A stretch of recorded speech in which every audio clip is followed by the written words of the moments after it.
Kathy Lundin here and Sandy Hartnett, the Buzz Killers, and we're with Senator Edwin Kennedy, our representative from Pepperell, Groton, Westford, Dunstable, and Tingsboro, I And think. Lowell. And Lowell. Yeah. So we're here to just ask him a few questions, get to know him, and we're gonna start off with an introduction, so take it away, Ed. Okay, well, my name is Ed Kennedy. I am the state senator. I've been the state senator since January. Before that, well, and I still am on the city council, at least for a few more months, but I am not running for re-election to the city council, but I served on the city council for, when I'm done, it will be 16 years, in two different periods, two different 8-year periods. And during my second 8-year period, there was a 2-year term when I was also the mayor of the city. So, but I'm really happy to be the state senator. I think that I'm really happy with my staff, and things seem to be going well. I'm getting used to the committees that we have and just how it operates down at the State House. It's a little bit different than municipal government. I find that it runs a little slower than municipal government, but overall, I'm really happy. One of the things that I've been most surprised about is the number of people that go into the State House every day. I never realized that so many people, and it's tours, it's student groups, it's lobbyists, and special interest groups, and just tourists from out of the state and out of the country who just come and visit the State House. And one of the things that I really like about the Senate chamber has been completely redone. They didn't do it because they knew I was coming, but it has been completely redone. It's pretty beautiful. And aside from that, across the hall is a Senate reading room, which was the original Senate chamber. And in there were 4 columns. And those columns come from John Hancock's farm. That's what I said. Oh, yeah, wow. I thought that was really something else. Yeah. History. Yeah, it's loaded with history. I've had people say, other senators say, we're really lucky that we get to work in a museum, which is basically kind of what it is. And the State House has been added on to from time to time, but the front of the State House where the dome is and where the brick part of it is, was done by Bullfinch. That's the original part of the State House, and then it's been added on to in the back and so forth since that time. So with that history, that's gonna kind of reorient you to really what your job is. Like that to me would be overwhelming to work in a building with like that much history. Yeah, I don't know if I'd say it's overwhelming, but it's, but it does, I am always cognizant that, that what we do at the State House is important. Even little things are important to somebody. And that there's, the part of the reason why a lot of people go to the State House is because, they're looking for help or looking to change a law or to support a proposal for a new law, and so forth. And so everything that we do there, both big and small, is important. The Promise Act would be something that we'll be taking up a little later this year.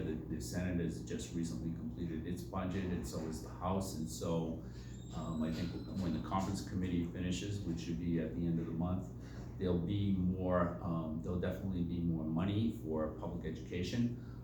But the Promise Act, which will be taken up a little later this year, is really what we need to Is that the revision of the Promise Act that I read about? That's the revision of the formula. That would be on a permanent basis, and then there would have to be a commitment to the money. And maybe in the news now, there's a lawsuit that several communities have filed, asking that the state come up with more money. So I'm sure it will all get sorted out, but I am a strong supporter of the Promise Act. I was last year when I was running, and that's one of my priorities for this legislative session. So is there more money in the 2020 budget for the school districts? Yes.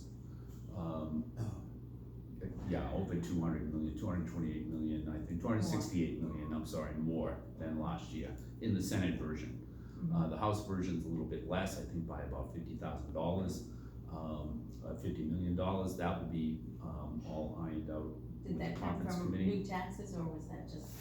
money from somewhere else. It's just an increase, I mean, there's been an increase in revenue, so they were able to dedicate more money. The Senate has been more generous than the House in how much they dedicated to public education. So will all school districts get the same amount or more than last year? No, not all school districts will still be, that money would be distributed under the existing formula, which Okay. was, and the existing formula has been in place since 1993. Part of the people, one of the reasons that people are in favor of the Promise Act is because the 1993 formula is outdated and inadequate for today. And we're just not giving enough money or dedicating enough money to public education. So the lawsuit that I mentioned a minute ago is saying that, we've shortchanged, and I think there are studies that have, including the commission that was done in 2015, that the state is shortchanging public education by $1 billion a year.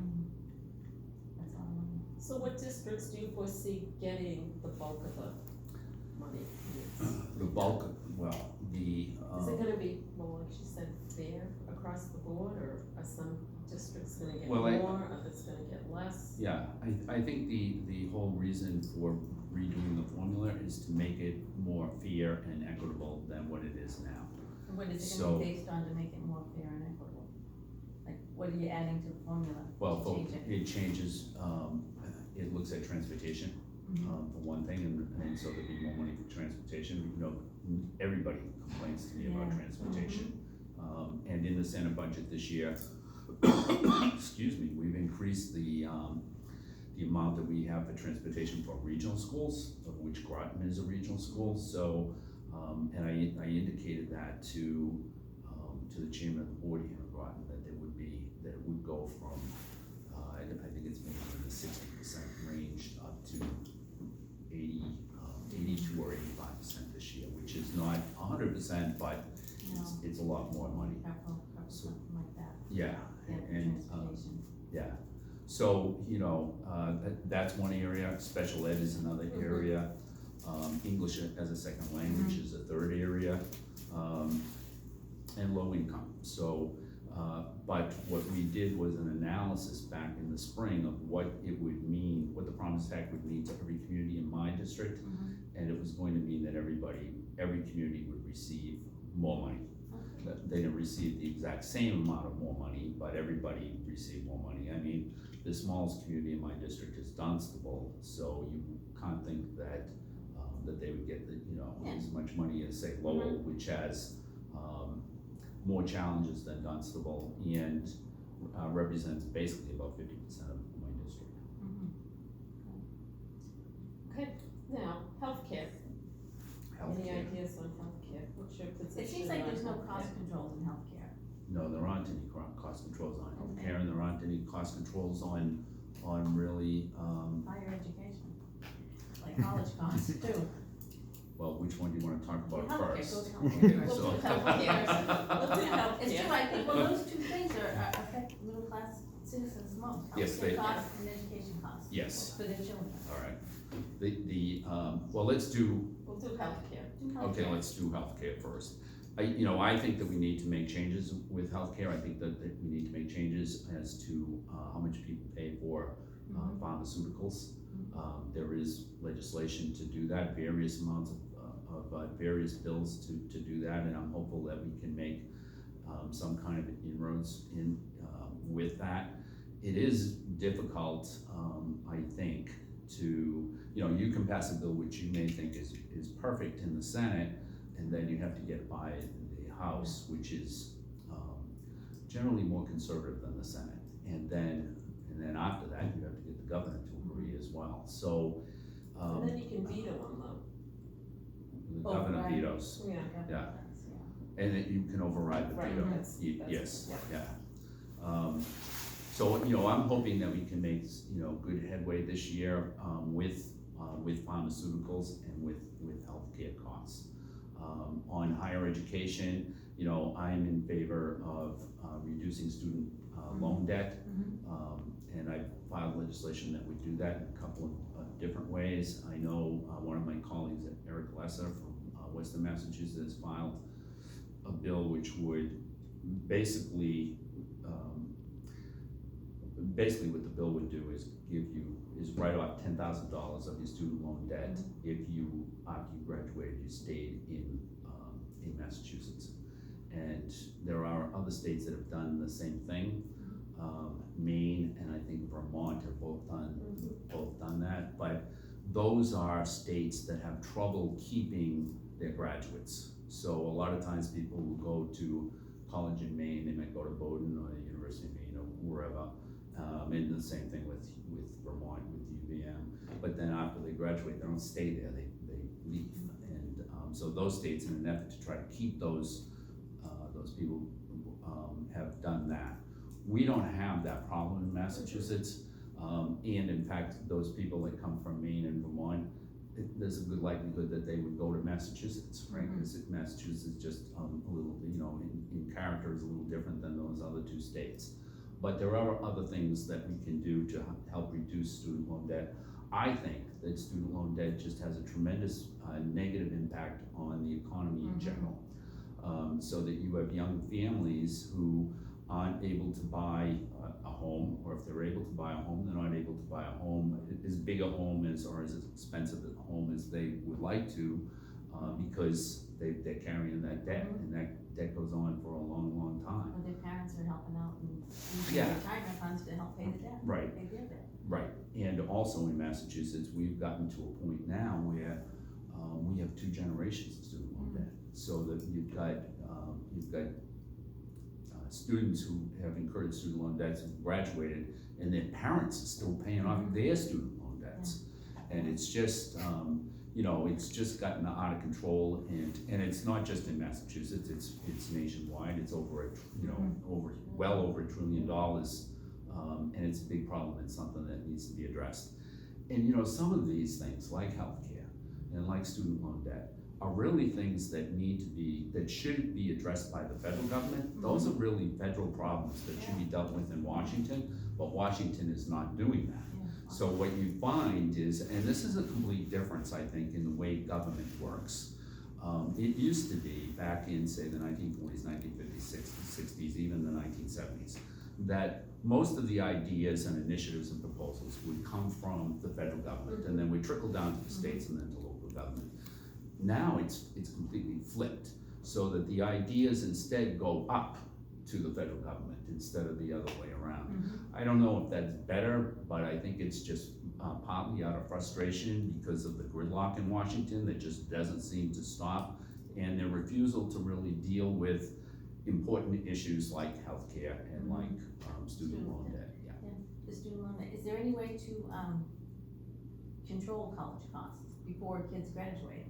I mean, my son goes to UMass Boston, every tuition bill has a new fee on it, every quarter, it's incredible. Yeah. I mean, is there any way to control the costs? I mean, the salaries I read about in the Lowell Sun a couple weeks ago were pretty awesome. The salaries are pretty awesome for a small number of people. When you look at those salaries and you look at that and say, wow, that's a lot of people making a lot of money. But I think that what you have to remember too is that the University of Massachusetts system is trying to compete with private universities. And so to compare those salaries, you really need to compare them with private institutions and what are they paying. So what does it cost to get high caliber people to work in the colleges? And I think that if you look at UMass, and I'm sure that you can appreciate this because you've got a student there. It's ranked pretty high now. It's difficult to get into school there. It's really hard to get into the nursing program at UMass. So it goes both ways. I think that when you read about the salaries in the Boston Herald or something like that, that's what people tend to focus on. But I do think that you get quite a bit for what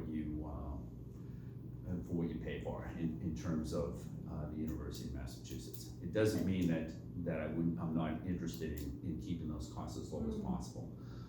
I live in Lowell. One of the things that we take a lot of pride in is that in Lowell you can actually go from kindergarten all the way to a bachelor's degree, and you can get a bachelor's degree for less than $40,000. Which is, and the way that you do that is by taking some AP courses when you're in high school, and then going to Middlesex for 2 years, and then going to UMass. And you get the same bachelor's degree as someone that went 4 years, yeah. So can we go back to you were on the city council as another job, so should legislation be a full-time job, or should you be allowed to have another job? I consider the state senate position to be a full-time job for me. The people that are on the city council all have full-time jobs, so. No, I don't mind being on it. Yeah, Well, me. right. I'm just saying, do you think it's a full-time job being the legislature? I think Because that, the founding fathers thought it should be part-time, I think, didn't they, wasn't it? yeah, I think it is a full-time job. You know, in the state senate, I think that really is full-time. Okay. And the reason it's full-time is between what you do at the State House, but also what you do for constituents. I mean, you know, I'm here at Groton Town Hall, and I'm here for a couple of hours just to provide access. Your itinerary is outrageous, Yeah, you have. how busy you are.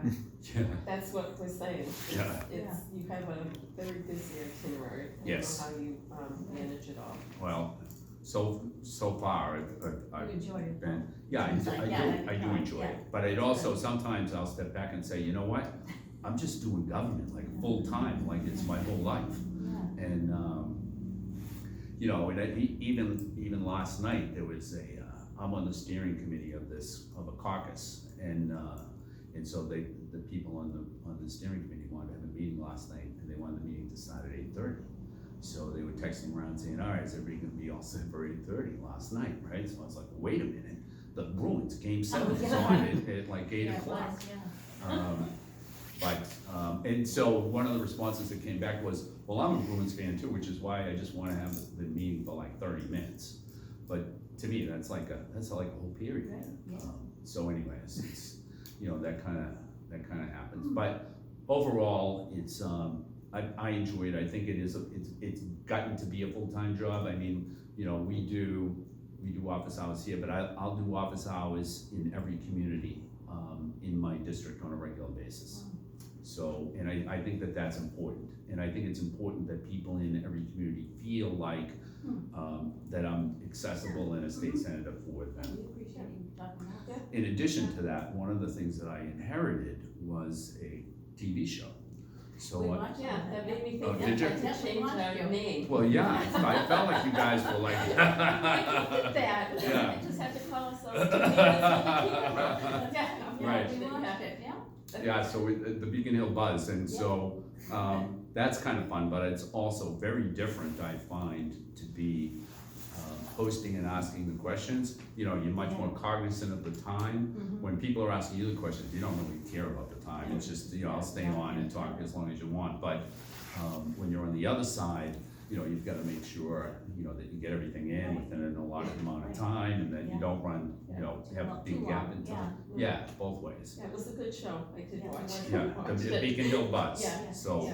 So yeah. can we go back to Beacon Hill and your time when you're there? How much influence do the lobbyists and special interests have on you? Not very much, No. no. Are they always around, The- knocking on your door? Not always around. No. There's always lobbyists in the building, but Mhm. they don't, I haven't had a lot of lobbyists that have come to see me. Oh, good. They have on occasion for, you know, one piece of legislation or another, and, you know, I'll sit down and listen to them, but, you know, I have not taken a lot of contributions from a lot of lobbyists, that there are not a lot of lobbyists that I know very well or have a, you know, a personal relationship with, so it isn't a big deal for me. That being said, I do think that there are lobbyists down at the State House that have too much influence, and that's part of the reason, going back to, you know, why we really haven't done anything with pharmaceuticals and healthcare and some of those other issues, that maybe without any lobbyists in the building, some of those issues would have been taken care of long ago. Is that the only time they can contact you, when you're in the Senate, when you're in the building, the Beacon Hill building, or can they No, they talk could, to you on the outside? they could call me on the phone, Okay. I guess they'd be allowed to contact me anytime at all. Oh. But I haven't had you know, again, I'm a freshman senator, so that would be part of the reason, but I haven't had a lot of lobbyists, call me. I guess I expected that there would be more than what there's been so far. But it also isn't, you know, it's not, I mean, you know, there are constituents that come in and they may have a proposal, or they'll be, in support of a certain bill, and, you know, I'll sit down and listen to them the same as I would for a lobbyist. Right. But that does not mean that I'm gonna, you know, change my mind based on what they say. Okay. Now, you're on the committee for election laws, is that another committee you're on? Yes. So do you favor, voter ID? Yes. You do? Oh, No, when you have to show a picture to vote. no, I don't think you need to do that. I just think people should be able to vote. I think that we should do whatever we can to try to increase the participation. I think really one of the problems, you know, it's a problem in Lowell, I think it's a problem in every town, is that there is not, people just don't vote. You know, you're electing boards of selectmen and stuff sometimes with 7-12% of the vote. You know, it's outrageous. And I don't know why. I mean, what happens in most elections is there's a big turnout in the presidential election, a smaller turnout in the state elections, and a much smaller turnout in the municipal elections. Yet, which has most impact on your life? It's really the municipal people have a much greater impact on your life on a day-to-day basis than the Commonwealth or than the federal government.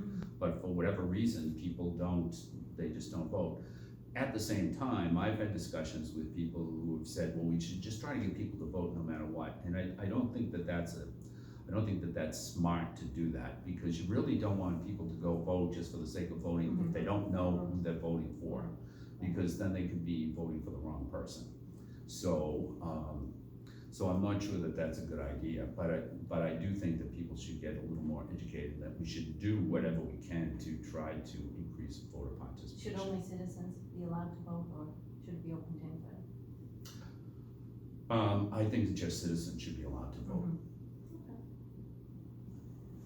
I think the voter problem is powerlessness. They feel like they don't make a difference. But now that we're doing this, like if I knew you were coming, like that kind of gives citizens a way to talk to you and feel more empowered. Right. I think it has to do with, they just don't feel as though their vote matters. Well, you know what else? I was first elected to the city council when I was 26 years old.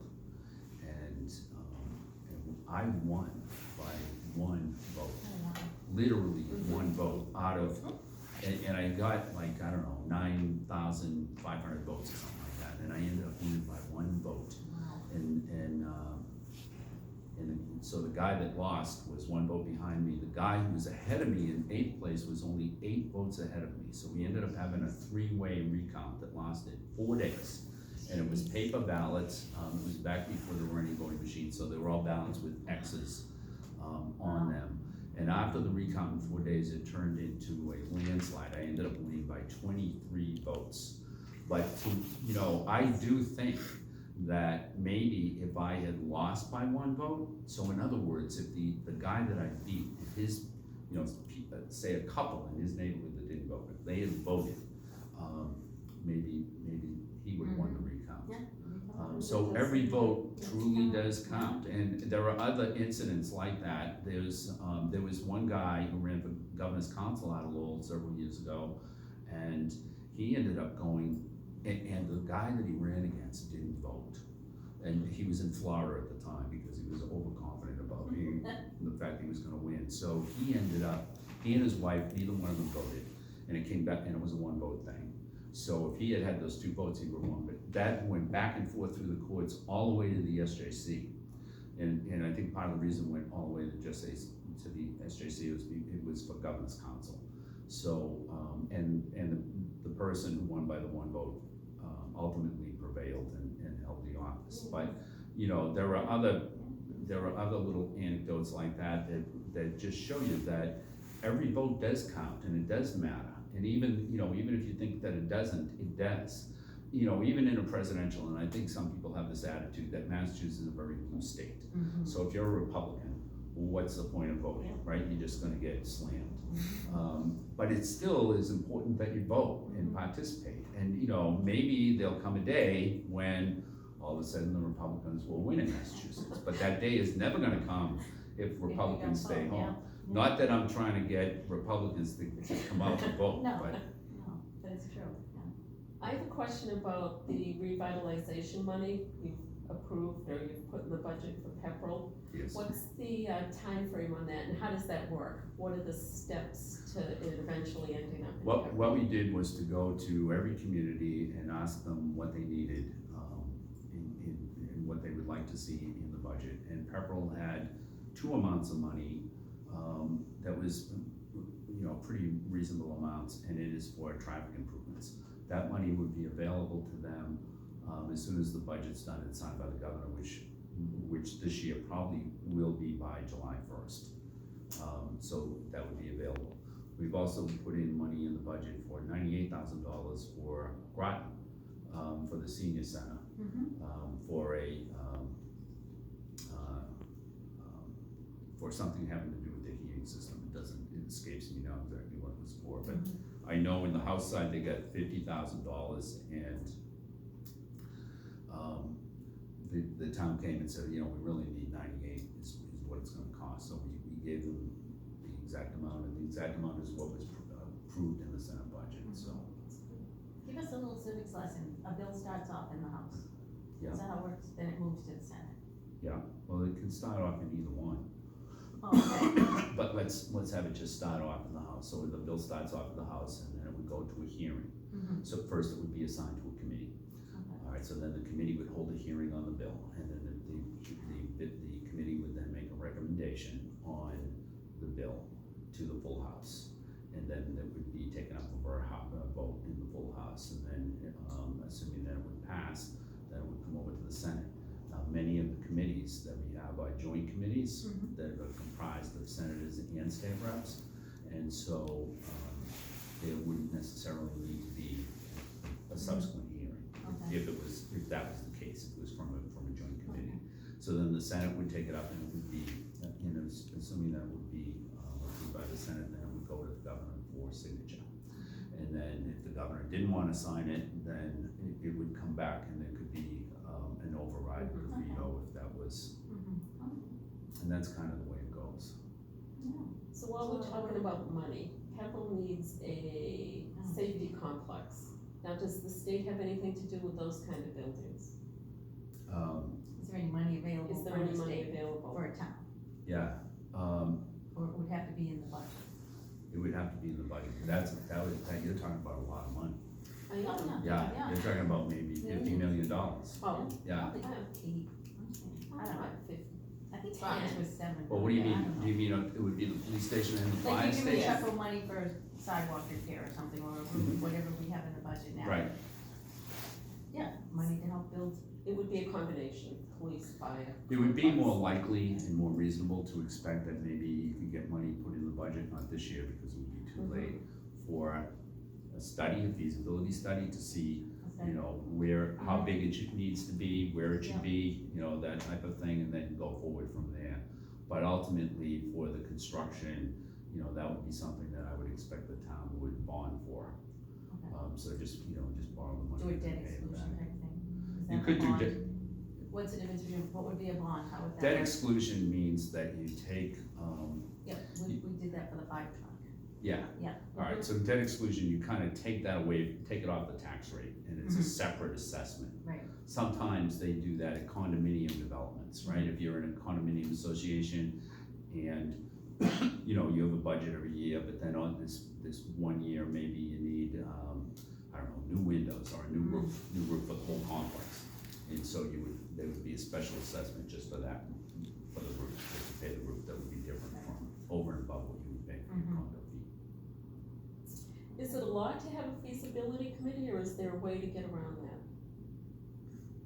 Is there certain A laws? feasibility study? A study, yeah. I don't know why you would wanna spend that kind of money without doing that study first. You'd otherwise, you'd have the thing built and maybe you would find that there were mistakes, that it isn't big enough, that, you would have been good if you had a couple more berths, but, yeah, It's in the exactly, wrong place, yeah. yeah. Or, there should have been traffic improvements besides that in order for it to work, so you know, it's a good amount of money to do the feasibility study, but it's prudent to do it. Right, and you could get some help from the state budget. For that, paying yeah, that. yes. Okay, that's good to know. So, for instance, another thing that I have in the budget for Middlesex Community College is a study like that Mhm. for a STEM building. Um, Yep. And I really think, I'm a big fan of STEM, Yeah. and, She was telling us. yeah, Yeah. and I think that, I think a STEM building in Middlesex Community College would be a good thing. Now, years ago, I think when Deval Patrick was the governor, there was a effort to put STEM buildings in every, on every Mhm. community college campus, and then that was nixed. But I do think that it's important for Middlesex Community College, and so does the college president. And, you've got a lot of students who maybe aren't gonna go get a 4-year degree, but if you have if you go through a 2-year program that's heavy in STEM, you will have the skills necessary to get a good paying job without having a bachelor's degree. You don't really need to have that if you prefer to have that. So I think it's good for a lot of different students. And I think it's important.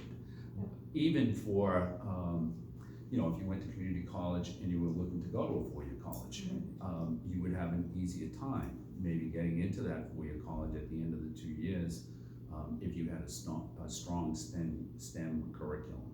I wanted to put, when I was the mayor, I wanted to put a STEM academy within Lowell High School. That's good. And the reason was because US News and World Report, which ranks colleges nationwide, also ranks STEM high schools. And, a high school like Lowell High School is never gonna get ranked nationally for STEM. It's just too big and it's too diverse in the population, and there's a whole bunch of reasons. But if there was a STEM academy within that, within the high school, within that student body, they could be ranked nationally. They would be strong enough to do that. And in Lowell High School, they have something called the Latin Lyceum, which is kind of like that. It's just like, a little bit more accelerated curriculum than the rest of Lowell High School. So how long were you the mayor of Lowell? 2 years. 2 years. He's had quite a career. Yeah. I've read about it. Yeah. I get tired after I've read about it. Then I go on to itinerary, then I'm more tired. Yeah, Yeah. So, and what's after the Senate? Do you plan on going up higher? or- No. No, no, you stay in the Senate. yeah. How many years is your term? It's a 2-year term, but I plan to stick around for a while. I mean, it's ultimately up to the voters, but, I expect to do a good job for the district, and I'm hoping that I can stay for a good amount of time. Great. In Indian Hill, I looked at your involvement in Indian Hill. It's great. Yeah. Music Center. Yeah. Yeah, that's gonna be I something else actually when that's did a done. link for you, so it's out there. Okay, Yeah, all right, thanks. Yeah. And do you wanna tell us where you're going next? You're here tonight, and then are you in Pepperell or Dunstable soon? I think next we're going to Pepperell next. I really just go wherever my staff tells me to go. So I think we're going there, and then after that to. But you're making yourself available, definitely. Oh, yeah, and we're doing this in every community, and we're Yeah, doing it very on nice. a regular basis in every community. I think it's a good thing, and when I was campaigning last year, one of the things that I heard was, well, we always hear from the candidates during election year, and then whoever becomes the senator, you don't hear from them for 2 years. So, I wanna make sure that nobody can say that about me next year. And what day in Pepperell and what time and where? Next Thursday? Next Thursday in Pepperell, from 5 o'clock to 6:30. Very good. We won't bother you then. Okay, No, well, it's good. well, you can come by. Yeah, come by and say hi.